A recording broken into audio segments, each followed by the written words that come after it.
Hey everyone, welcome back to Workout Wednesday. I'm so looking forward to today's episode because we're going to be continuing and doing more on glute strengthening. Now, if you missed last Wednesday's episode, please check it out. I will put a link below in the comment section. Now, today we're going to be adding on 2 more exercises you can do at home that are great for strengthening your glutes and also the legs overall. The only equipment you're going to need for today is a metal folding chair or a hardwood kitchen chair and a yoga mat. If you don't have either, you can get away with it just fine. But if you have them, they'll be good to have around. If you need a suggestion for a yoga mat, I'll put several links for that below the video as well at different price points. The exercises we're going to do today are going to be a bit of a step up from the ones we did last week. So this is going to be a little bit more challenging. It's going to involve your balance a little bit more and be a little bit more intense overall. It's going to be great. I think you'll love it. What we're going to do today is going to be a standing lunge, a freestanding lunge, and a one-legged lunge. So, are you ready to get started? Let's go.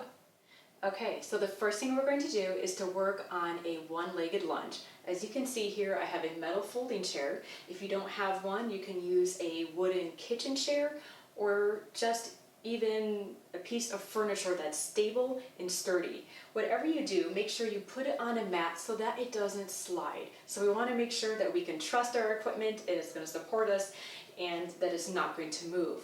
Now this is appropriate using the chair. It's going to be helpful if you're feeling wobbly when you do a lunge. So if you're just getting started in a lunge and you're off balance, good to have something to put your hand on so you don't fall. If you've been doing lunges and you're confident in them, you can get away without a chair because you know that you'll be able to maintain your balance. But for today, I'm going to show you how to do this exercise with the chair. So here we go. I'm just going to place my hands lightly on the back of the chair, and I'm going to step my right leg out way back.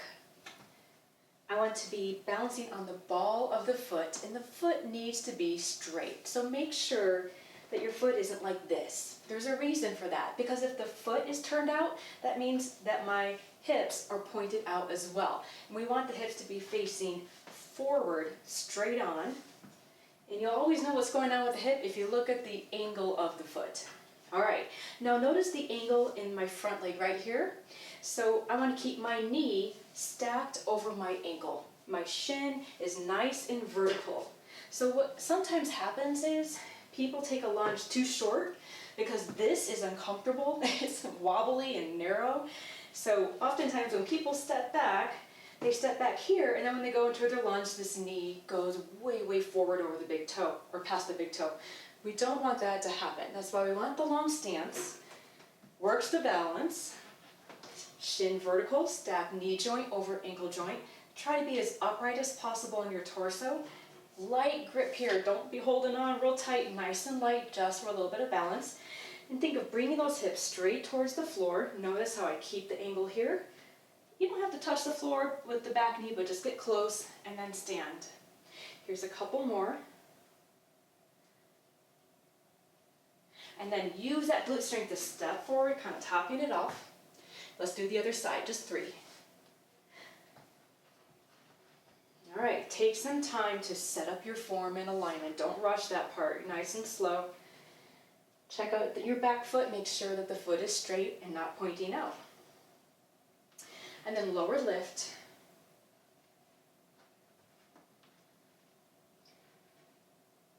Taking the hips straight down. Step forward. And there you have it. So I'm only showing you 3, but do 10 on each leg, 2 or 3 sets. If you can't do 10, work up to it. Do 5, then 8, then 10, whatever you can do, and keep building. Okay, so now we're going to bump it up even a little bit more with a one-legged lunge. Any kind of one-legged exercise is awesome for the glutes. Whether it's a one-legged lunge or a one-legged leg press in the gym, it's all good stuff.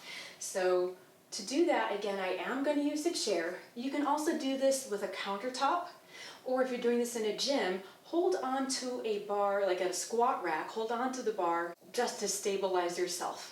So here it goes. So this time I'm going to pick up one leg, pull that back. The leg can be bent, that's just fine. Actually, I'm going to adjust my standing leg back a little bit.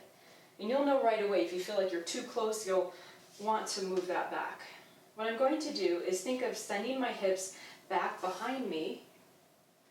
You have to lean forward a little bit just to balance yourself, unless you have a bar like at a gym that's higher or a countertop. There's another. And I'll put it down. Let's take the other side. All right. So I got my leg lifted. I can feel my glute engaged and my hamstring, the back of my leg engaged as well. I'm gonna reach back. Whoops. If you lose your balance a little bit, just touch the floor and come right back up. Keep going. And then put it down. And again, I'm only showing you a few, but do 10 on each leg and build from there. Do a few sets, and you'll feel that in your glutes so well. It's so good. So that's it for the exercises today.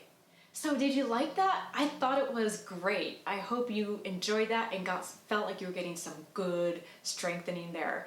So that's all I have for you today. Thank you so much for joining me. As always, if you have any questions or comments, leave them below. And please like, share, and subscribe. Thank you so much for watching. I'll see you next week.